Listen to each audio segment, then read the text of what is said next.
আসসালামু আলাইকুম রহমতুল্লাহ। আজকে আমরা খুব ইন্টারেস্টিং একটা টপিক নিয়ে ক্লাস করবো, সেটা হচ্ছে বহুভুজ। আপনারা বিভিন্ন ভিডিওতে বা বিভিন্নখানে দেখবেন যে বহুভুজের একটা দুটা তিনটা প্রশ্নের ম্যাজিক, বাট আমরা পুরো টপিকটা ক্লিয়ার করে দিব মাত্র 10 থেকে 15 মিনিটের একটা ভিডিওতে। এবং এই পুরো টপিকটা আমরা বলছিলাম যে এই একটা সূত্র, ঠিক আছে, এক সূত্র দিয়ে পুরো টপিক ক্লিয়ার, এবং এখানে যতগুলো নিয়মের প্রশ্ন আসে সব ক্লিয়ার হয়ে যাবে। বিগত প্রাইমারি শিক্ষক নিবন্ধন এবং বিসিএস এ এই টপিক থেকে নিয়মিত প্রশ্ন আসতে দেখা গেছে। বিশেষ করে প্রাইমারিতে প্রতি বছরে একটা করে প্রশ্ন হয়। তো যেহেতু এই টপিকটা অনেক সহজ, আশা করি শেষ পর্যন্ত দেখবেন পুরো বিষয়টা ক্লিয়ার হয়ে যাবে। তো শুরুতে একটু বেসিক আলোচনা করি, সেটা হচ্ছে যে আমাদের বহুভুজের বিষয়টা কিরকম। বহুভুজের বিষয়টা হচ্ছে কয়েকটা বাহু, সুষম বাহু দ্বারা যে ক্ষেত্রটা আবর্ত হয়। এই ক্ষেত্রে এই যে কোণগুলো আছে না, এই কোণগুলোর হিসাবটা আমাদের বুঝতে হবে। যেমন ধরেন একটা চতুর্ভুজ, এই চতুর্ভুজ ধরেন আয়তক্ষেত্র, এইটার ভেতরে 90 ডিগ্রি, তাহলে সবগুলাই 90 ডিগ্রি, সবগুলাই 90 ডিগ্রি। এখন এইখানে বাইরের কোণগুলোও হবে, এই যে দেখেন এটাকে বর্ধিত করলে 90 ডিগ্রি, ঠিক আছে। আচ্ছা, তাহলে বহিস্থ কোণ আর অন্তস্থ কোণ মিলে যেহেতু 180 ডিগ্রি হয়, তাহলে ভেতরের কোণটা যখন 90, তাহলে বাইরেরটাও 90। এরকম চারটা 90 ডিগ্রি কোণ মিলে আবার 360 ডিগ্রি। তাহলে আমরা এখান থেকে একটা রুলস জেনে গেলাম যে ত্রিভুজের বহিস্থ কোণগুলোর সমষ্টি, বহুভুজের বহিস্থ কোণগুলোর সমষ্টি 360 ডিগ্রি। এখন যখন বাহুর সংখ্যা বেশি হয়, খেয়াল করেন এই যে এখানে 6টা বাহু আছে, তাহলে এটা ষড়ভুজ। বাহু যখন বেশি হয়ে যায় তখন এই ভেতরের কোণটা বড় হয়ে যায় আর বাইরের কোণটা ছোট হয়ে যায়, কিন্তু এই দুইটা কোণ মিলে আবার 180 ডিগ্রি থাকে। তাহলে মনে রাখবেন যে অন্তস্থ এবং বহিস্থ কোণ মিলে 180 ডিগ্রি। তখন কি হবে জানেন, এই বাইরের যে 360 ডিগ্রি কোণটা ছিল, এটা যদি চতুর্ভুজ হয় তাহলে 4 দিয়ে ভাগ, এটা যদি ষড়ভুজ হয় তাহলে 6 দিয়ে ভাগ। এখান থেকে একটা সূত্র, বহুভুজের বহিস্থ একটি কোণের পরিমাণ সমান সমান 360 ডিগ্রি ডিভাইডেড এন। এই এন মানে হচ্ছে বাহুর সংখ্যা। ধরেন চতুর্ভুজ হলে 4, ষড়ভুজ হলে 6 দিয়ে ভাগ করতে হয়। তাহলে কি বাইর হবে, বাহুর সংখ্যা বাইর হবে। মানে এর এখানে বাহুর সংখ্যা, তাহলে কি বাইর হবে, তাহলে বহিস্থ কোণের পরিমাণ বাইর হবে, ঠিক আছে। বহিস্থ কোণ, বহিস্থ কোণ মানে এই যে বাইরের এই কোণটা কত ডিগ্রি সেটা বের হয়ে যাবে। আমরা কিছু প্রশ্ন দেখি, তাহলে বিষয়টা আমরা ফুললি ক্লিয়ার হয়ে যাবো ইনশাল্লাহ। দেখেন আজকের এই ক্লাসে আমরা শিখব বহিস্থ কোণ বের করা, অন্তস্থ কোণ বের করা, অন্তস্থ কোণের সমষ্টি বের করা এবং বাহুর সংখ্যা বের করা। এই 4টা আইটেমে প্রশ্ন আসে, এবং এই 4টা আইটেমে যে প্রশ্নগুলো আমরা শিখতে যাচ্ছি সেই প্রশ্নগুলো সবগুলাই ওই যে আমাদের যে সূত্রটা দেখলাম সেই সূত্রটা দিয়েই সব হবে। সূত্রটা কি? সূত্রটা হচ্ছে 360 ডিগ্রি ডিভাইডেড এন। এটা কিভাবে আসলো সেটা কিন্তু আমরা একটু আগে দেখাই দিলাম, যে যত বাহু হবে সেটা দিয়ে 360 কে বারবার ভাগ করলে যেটা বাইর হবে এটার নাম হচ্ছে বহিস্থ একটা কোণ। ওকে, তাহলে আমরা শুরু করি আমাদের প্রশ্ন সমাধান। দেখেন আমাদের এখানে মাত্র 4টা প্রশ্ন করলে পুরো টপিকটা ক্লিয়ার। আপনার মনে হবে যে অনেকগুলো প্রশ্ন করতে হবে, বিষয়টা এরকম না, বাকিগুলো প্র্যাকটিস। একটা হচ্ছে কি, দেখেন সুষম পঞ্চভুজের বহিস্থ কোণের পরিমাণ কত। দেখেন কতগুলো পরীক্ষায় কতবার আসছে। তারপরে দেখেন সুষম পঞ্চভুজের একটি অন্তঃকোণের পরিমাণ কত। বহিস্থ কোণ চাইলেও এখানে অন্তঃকোণ। একটি পঞ্চভুজের সমষ্টি কত, মানে কোণগুলোর সমষ্টি কত। আর একটা হচ্ছে যে সুষম বহির্ভুজের অন্তঃকোণের পরিমাণ 120 ডিগ্রি হলে বহুভুজের বাহুর সংখ্যা কত।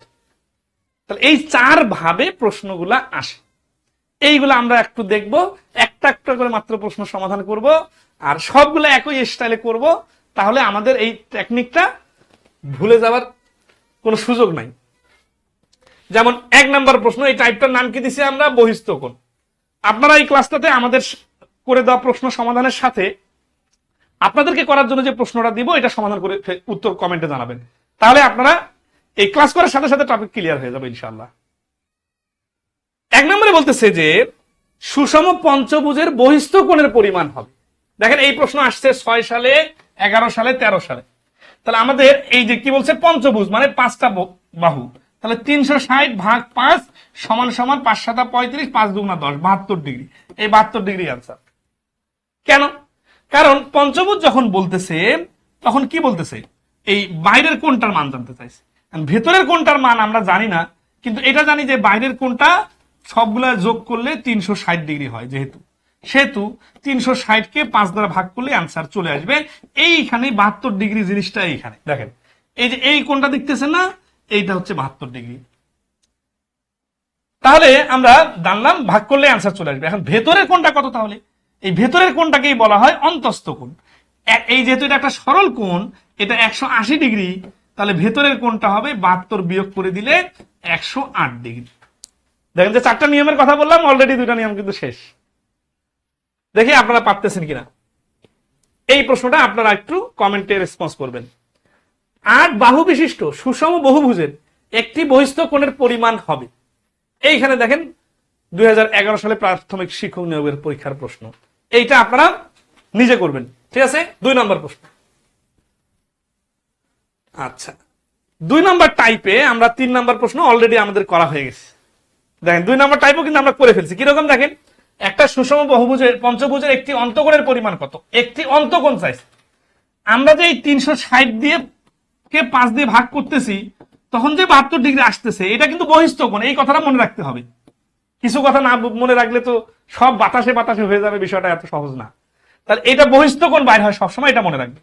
তাহলে বহিস্থ কোণ যদি 72 ডিগ্রি হয়, তাহলে 180 থেকে 72 বাদ দিলে 108 ডিগ্রি, এইটাই হচ্ছে অন্তস্থ কোণ। তাহলে 3 নাম্বার প্রশ্নের অ্যান্সার হচ্ছে ঘ।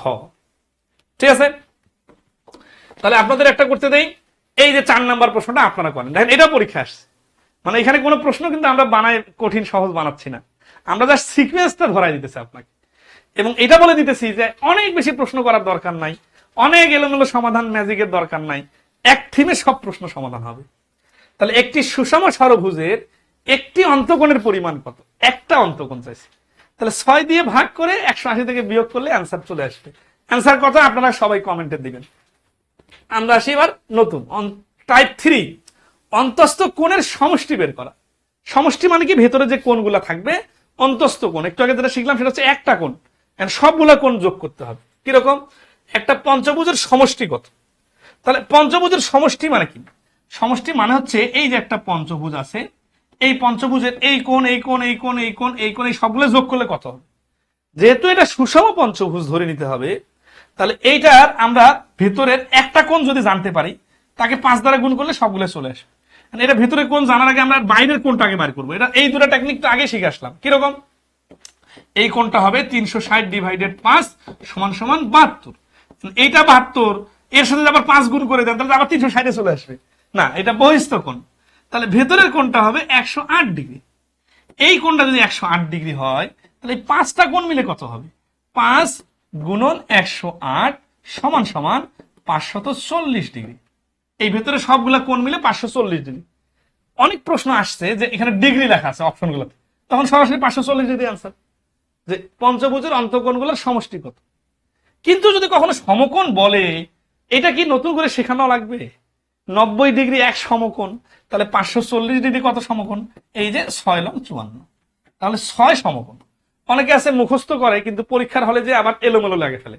তো এই জন্য মুখস্থ করার থেকে এক টেকনিকে অনেকগুলো প্রশ্ন সমাধান করলে আপনি সব ভুলে যাবেন, কিন্তু 360/n তো মনে থাকবে, ওইখান থেকে সব রিকভার করা সম্ভব।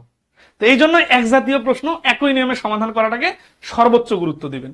এর থেকে 1 কোটি গুণ বেশি যদি কোনো সহজ ম্যাজিকও হয়, এবং ওইটা দিয়ে যদি অনেক বেশি প্রশ্ন সমাধান করা না যায়, মনে রাখবেন যে ওই ম্যাজিকটা আপনার সহজে আপনি ভুলে যাবেন। কারণ কি? কারণ ওইটা দিয়ে তো অনেক বেশি ভেরিয়েশন প্রশ্নের সমাধান করা যাচ্ছে না, বাট এক টেকনিকে অনেক প্রশ্ন সমাধান করা গেলে ওটাকে গুরুত্ব দিবেন।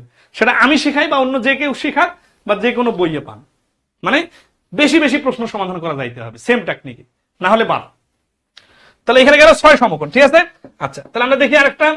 এই যে দেখেন 6 নম্বরে কি বলতেছে, এটা 23 সালে আসছে, 13 সালে আসছে, যে একটি সুষম ষড়ভুজের অন্তঃকোণগুলোর সমষ্টি কত? ষড়ভুজ 6টা বাহু, অন্তঃকোণ, এই ভাষাগুলো উল্টাপাল্টা করবেন না। আবার সমষ্টি, তাহলে 360 কে 6 দিয়ে ভাগ করলে আমরা পাবো 60।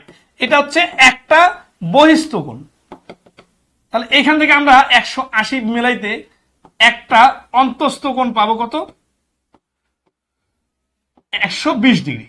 ঠিক আছে? কেন 120? কারণ দুইটা মিলে 160 হতে হবে, মানে 180 হতে হবে। তাহলে 6টা বলছে, তাহলে 6 দ্বারা গুণ করে দিই। এই যে 6 বারং 72, ঠিক আছে?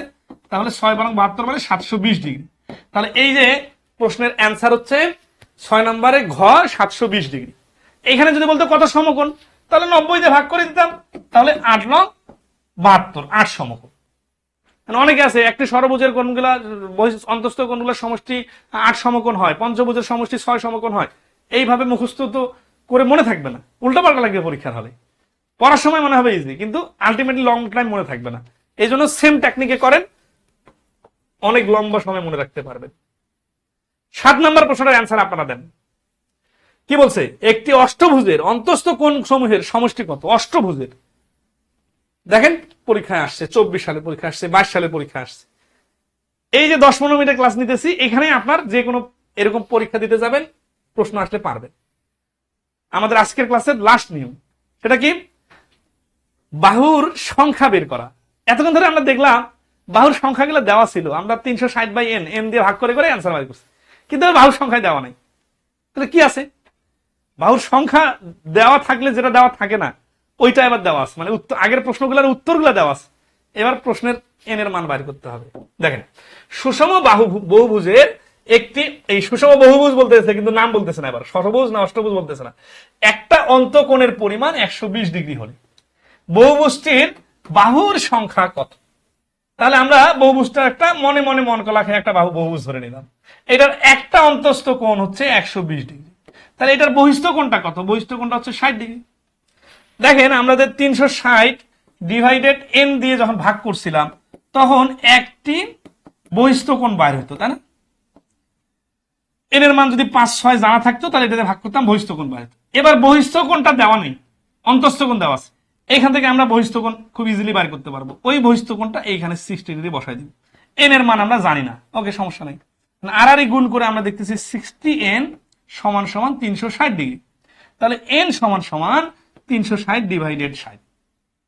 তার মানে এটা ডাইরেক্ট 60টা এখানে ভাগ করলে হয়ে যায়। হ্যাঁ, তাহলে এইটা দিয়ে এটা ভাগ করলে হচ্ছে 6টি। তাহলে এই 8 নম্বর প্রশ্নের অ্যান্সার হচ্ছে, এই যে সুষম বহুভুজ বলতেছে, এটা আসলে একটা ষড়ভুজ ছিল। খেয়াল করেন, আমরা কিন্তু 360 কে 120 দিয়ে ভাগ করি নাই, এইটা করা যাবে না, এই মিস্টেকটা হইতে পারে। বারবার এই জন্য বলতেছি, 360 এর সাথে সম্পর্কটা হচ্ছে এটা তো বাইরের কোণ, তার মানে বহিস্থ কোণ, কিন্তু 120 এর নাম বলছে অন্তঃকোণ। এই জন্য 120 দিয়ে ভাগ করা যাবে না। কি করতে হবে? আগে 120 থেকে 60 বহিস্থ কোণ বাইর করতে হবে, তারপরে 360 কে ভাগ করতে হবে, তাহলেই অ্যান্সার চলে আসবে 6টি বহুভুজ। দেখেন এই নিয়মটা কতটা গুরুত্বপূর্ণ, পরীক্ষাগুলোতে কিরকম আসছে। এই যে দেখেন, এটা প্রশ্ন 9 নম্বর। একটা সুষম বহুভুজের একটি অন্তঃকোণের পরিমাণ 135 ডিগ্রি হলে বহুভুজটির বাহুর সংখ্যা কত? তাহলে কি হবে? এই যে 180 থেকে 135 বাদ দিলে হয় 45। 45 দিয়ে 360 কে ভাগ করলে হয় 45 এর ডাবল 90, তার মানে 8টি। তাহলে 9 নম্বর প্রশ্নের অ্যান্সার হচ্ছে গ। কি কঠিন লাগতেছে?